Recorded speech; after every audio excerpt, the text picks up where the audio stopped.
ये आकाशवाणी रायपुर है। छत्तीसगढ़ी समाचार बुलेटिन के संग किरण वर्मा के जय जोहार।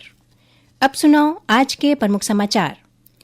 प्रधानमंत्री नरेंद्र मोदी कहन कि कृषि भारतीय अर्थव्यवस्था के रीढ़ है और दीर्घकालिक विकास यात्रा के महत्वपूर्ण स्तंभ है। संघ लोक सेवा आयोग यूपीएससी सिविल सेवा परीक्षा 2025 मुख्य के अंतिम परिणाम जारी कर दे है।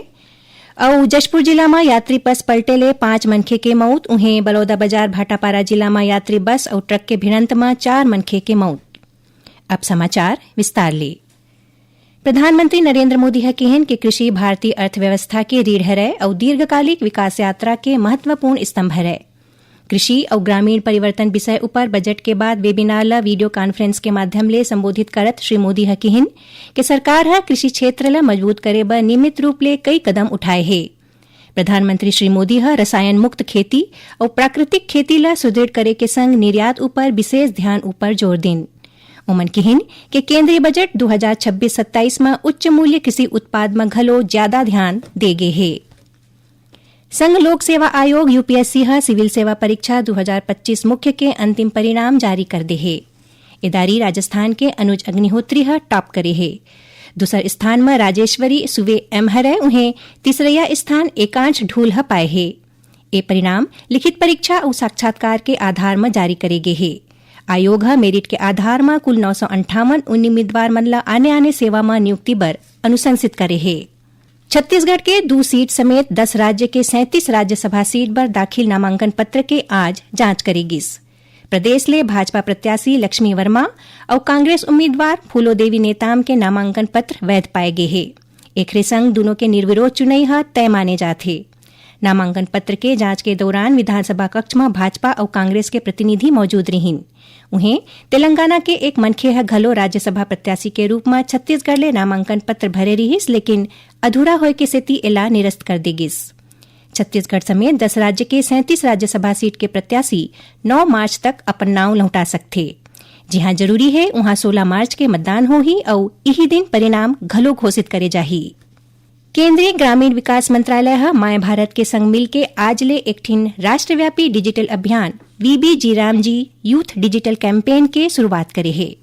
इमा देश भर के 15 ले 29 साल के आयु वर्ग के युवा क्विज, वीडियो चैलेंज और रचनात्मक प्रतियोगिता जैसे गतिविधि के माध्यम ले जुड़ सकें। युवा अपन गांव के विकास, रोजगार सृजन और आजीविका संवर्धन में अधिनियम के भूमिका ला रचनात्मक रूप ले प्रस्तुत कर सकें। प्रतिभागी कोनो भी भारतीय भाषा में 30 ले 60 सेकंड के अवधि के वीडियो तैयार करके माय भारत पोर्टल के माध्यम ले ऑनलाइन जमा कर सकें। एकर उद्देश्य विकसित भारत गारंटी फॉर रोजगार और आजीविका मिशन ग्रामीण के प्रति व्यापक जन जागरूकता सुनिश्चित करना है। अभियान ला विकसित भारत जीराम जी युवा शक्ति पंचायत की प्रगति नाम दे गे है। प्रतियोगिता में जम्मू पात्र प्रतिभागी मन ला डिजिटल सहभागिता प्रमाण पत्र दे जाही। उत्कृष्ट प्रदर्शन करैया जम्मू प्रतिभागी मन ला केंद्रीय ग्रामीण विकास मंत्री और मंत्रालय के वरिष्ठ अधिकारी मन ले गोट बात के मौका घलो मिलही। प्रधानमंत्री आवास योजना शहरी के तहत रतनपुर में आधुनिक तकनीक आधारित डेमोन्स्ट्रेशन हाउसिंग प्रोजेक्ट शुरू करे के मंजूरी दे गे है। ये परियोजना पर 13 करोड़ रुपया ले ज्यादा के केंद्रीय सहायता दे जाही। केंद्रीय आवासन और शहरी कार्य राज्य मंत्री तोखन साहू उम्मीद जताइन कि रतनपुर में स्वीकृत ये परियोजना आधुनिक निर्माण तकनीक के एक उत्कृष्ट उदाहरण बनही। उमन कहन कि ये परियोजना ले स्थानीय स्तर में रोजगार के मौका बढ़ी और क्षेत्र के संपूर्ण विकास ला घलो मजबूती मिलही। छत्तीसगढ़ी समाचार बुलेटिन आप मन आकाशवाणी रायपुर ले सुनत हो। छत्तीसगढ़ के खबर ले है आपकी वास्ता और खबर के विश्वसनीयता ले है हमार वास्ता। आकाशवाणी समाचार रायपुर के प्रादेशिक समाचार बुलेटिन के संगे संग हमार समसामयिक कार्यक्रम आप रेडियो के संग अपन मोबाइल में घलो सुन सकत हो। आकाशवाणी समाचार फेसबुक, ट्विटर और यूट्यूब में घलो हावय। हमार फेसबुक पेज हरे Chhattisgarh news on AIR, Twitter handle CGAIR news और हमार यूट्यूब चैनल हरे छत्तीसगढ़ AIR न्यूज। तो अब रेडियो के संगे संग आपके मोबाइल के माध्यम ले हम आप तक पहुंचत हन। छत्तीसगढ़ के हर खबर पर सुनत रहो आकाशवाणी समाचार। अब आगू बढ़बो 5 समाचार कोती। जशपुर जिला के गोडा अंबा गांव करा आज एक तेज रफ्तार यात्री बस अनियंत्रित होकर पलट गिस। ए सड़क हादसा में 5 मनखे के मौत हो गए जबकि करीबन 25 यात्री घायल हो गए है। ए यात्री बस झारखंड के कुरडेग ले कुनकुरी ओती आत रहीस। एमा 30 ले ज्यादा यात्री सवार रहीन। जैसे ही बस तपकरा थाना क्षेत्र के गोडा अंबा गांव करा पहुंचिस तभे रफ्तार ज्यादा होए के सेती वाहन चालक के बस ले नियंत्रण हट गए और ए बस सड़क किनारे पलट गए। बस के पलटे ले कई जन यात्री अंदर फंस गिन और मौका में अफरा तफरी हो गए। ए दौरान स्थानीय ग्रामीण मन बस में फंसे यात्री मन ला बाहर निकाले में मदद करीन। सूचना मिली के बाद तपकरा और करडेगा पुलिस के टीम मौका में पहुंचिस और राहत बचाव के काम शुरू करेगिस। अतिरिक्त पुलिस अधीक्षक राकेश पाटनवार बताइन कि घायल मन के इलाज कुनकुरी अस्पताल में चलत है और ये दुर्घटना के कारण के जांच करे जाथे। उन्हें बलौदाबाजार भाटापारा जिला में सिमगादाना क्षेत्र करा दरचुरा गांव में यात्री बस और ट्रक के बीच आपस में भिड़ंत हो गए। हादसा में 4 मनखे के मौत हो गए जबकि 15 यात्री गंभीर रूप ले घायल हो गए हैं। मिले जानकारी के अनुसार ये बस रायपुर ले बिलासपुर को तिजात रहीस और एमा 35 यात्री सवार रहीन। ये हादसा राष्ट्रीय राजमार्ग में हुए है और घटना स्थल में राहत और बचाव कार्य शुरू कर दे गए है। यही बीच मुख्यमंत्री विष्णुदेव साय ये दोनों हादसा ऊपर दुख जताइन। ओमन जिला प्रशासन के अधिकारी मन ला निर्देश दिन कि घायल मन ला हर संभव चिकित्सा सुविधा और जरूरी सुविधा उपलब्ध कराए जाए।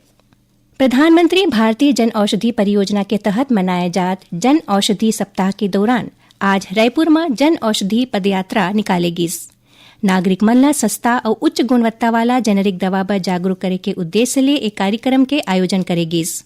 ये पदयात्रा शहर के फूल चौक ले शुरू हुई जौन आने चौक चौराहा ले गुजरिस। पदयात्रा में शामिल लाभार्थी मन आमजन ले जेनेरिक दवा के फायदा ला बताइन। ये हफ्ता के समापन काली 7 मार्च के जन औषधि दिवस के रूप में होही। सुनैया मन ला बता दें कि प्रादेशिक समाचार एकांश के समसामयिक विषय ऊपर आधारित कार्यक्रम बातों बातों में ये बखत 1 मार्च ले देश भर में मनाए जात जन औषधि सप्ताह ऊपर केंद्रित रही। ये विषय में प्रधानमंत्री भारतीय जन औषधि परियोजना के प्रबंधक अनीश वोडतेलीवार ले गोटबात करे जाही। ये कार्यक्रम के प्रसारण काली 7 मार्च के आकाशवाणी के रायपुर डहाले FM और प्राइमरी चैनल में बिहनिया 9 बजे ले करे जाही। इला छत्तीसगढ़ स्थित आकाशवाणी के जम्मू केंद्र रिले करही। दक्षिण पूर्व मध्य रेलवे के बिलासपुर झारसुगड़ा सेक्शन और नागपुर मंडल के बोरतलाव दरेकसा और गुदमा गोंदिया रेलखंड के बीच तकनीकी कार्य के सेती मार्च और अप्रैल महीना के दौरान कुछ एक यात्री गाड़ी के परिचालन प्रभावित हो ही उन्हें कुछ गाड़ी गंतव्य ले पहली ही समाप्त कर दे जाही। एक तहत बिलासपुर चांपा सेक्शन के बीच अकलतरा स्टेशन में चौथी लाइन निर्माण कार्य के सेती 31 मार्च ले 11 अप्रैल तक बिलासपुर रायगढ़ बिलासपुर मेमू और Gevra road Raipur MEMU passenger रद्द रही। ए अवधि में बिलासपुर कोरबा मेमू घलो नहीं चलही। यात्री मन के सुविधा पर 31 मार्च ले 11 अप्रैल के बीच हसदेव एक्सप्रेस ला कोरबा बिलासपुर के बीच पैसेंजर के रूप में चलाए जाही। उन्हें नागपुर मंडल के बोरतलाव दरेकसा और गुदमा गोंदिया रेलखंड के बीच गर्डर लगाए के सेती आज और काली ट्रेन मन के अवई जवई प्रभावित रही।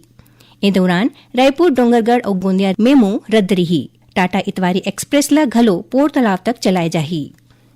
रायपुर जिला के आरंग विकासखंड स्थित भलेरा सहकारी समिति के धान खरीदी केंद्र में धान के स्टॉक ला पानी ले फिलोए संबंधी शिकायत के जांच पर 3 सदस्यीय समिति बनाए गए है। जिला कलेक्टर डॉक्टर गौरव सिंह कहन कि धान खरीदी प्रक्रिया में कोनो भी प्रकार के अनियमितता या लापरवाही नहीं सहे जाही। आखिर में प्रमुख समाचार एक घाव फेर। प्रधानमंत्री नरेंद्र मोदी कहन कि कृषि भारतीय अर्थव्यवस्था के रीढ़ है और दीर्घकालिक विकास यात्रा के महत्वपूर्ण स्तंभ है। संघ लोक सेवा आयोग यूपीएससी सिविल सेवा परीक्षा 2025 मुख्य के अंतिम परिणाम जारी कर दे है और जशपुर जिला में यात्री बस पलटे ले 5 मनखे के मौत। उन्हें बलौदाबाजार भाटापारा जिला में यात्री बस और ट्रक के भिड़ंत में 4 मनखे के मौत। एक संग छत्तीसगढ़ी समाचार बुलेटिन इहे सिरावत है। जय जोहार।